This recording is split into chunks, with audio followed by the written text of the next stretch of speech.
Hey, good morning. It is Valentine's Day. I don't know, happy Valentine's Day. It's a week to day 3 of the Mindset Movement Challenge.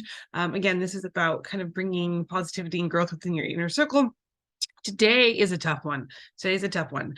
Today, I want you to reach out to someone who you love and trust and ask them for some constructive feedback on yourself. It's sometimes really hard for us to see where areas where we need to grow.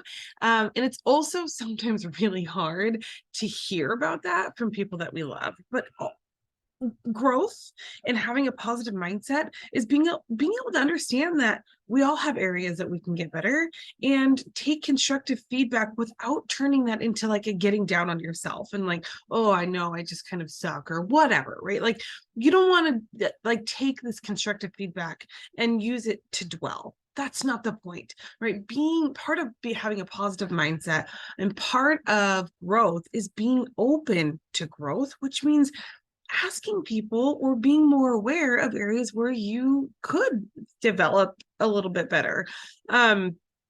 So yeah, asking somebody today for some constructive feedback on, on areas where they think you might be able to improve. This was really, really hard. I knew this was coming, so I already asked my husband, and that was kind of an uncomfortable start of a conversation. And his initial reaction was like, oh, "Is this a trap?"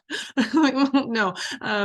But I know that I have to be open. I have to be open to constructive feedback if I really want to grow as a person. So he brought up a really good one, which I kind of was minorly aware of it, but not really. I don't know. It's not something that I've really discussed with people. But it's a kind of a running joke between my husband and I. But I talk in a double negative a lot. Like I'm always talking in double negatives. Like I'll say things like, "Yeah, no, well, I don't hate it," or I don't know, it's not my favorite type things like.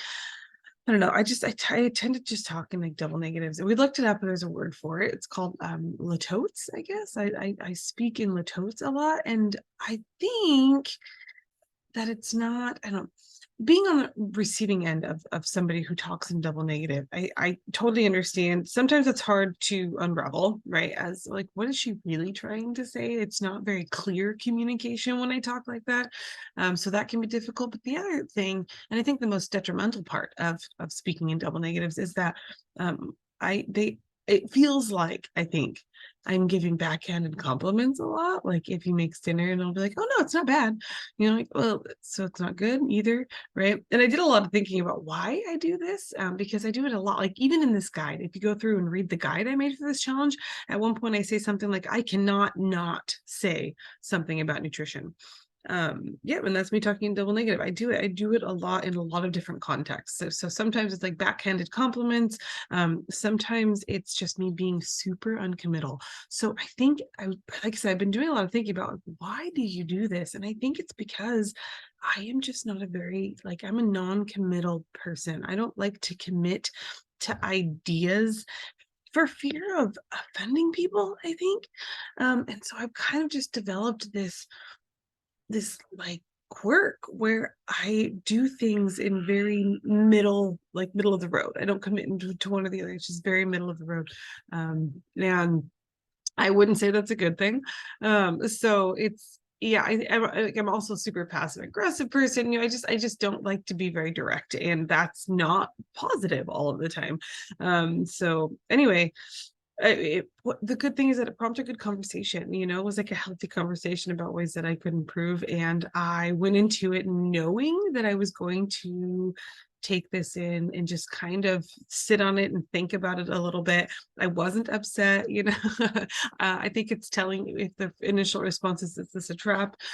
Maybe I'm not open to feedback as much as I'd like to think I am. And so it was a really, really good practice for me, but it was difficult too. So anyway, if this is challenging for you, good.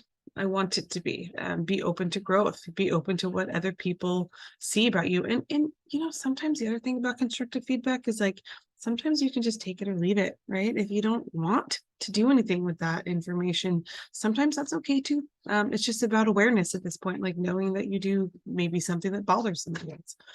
Anyway, until next time, you guys, eat more, eat well, eat happy. Bye.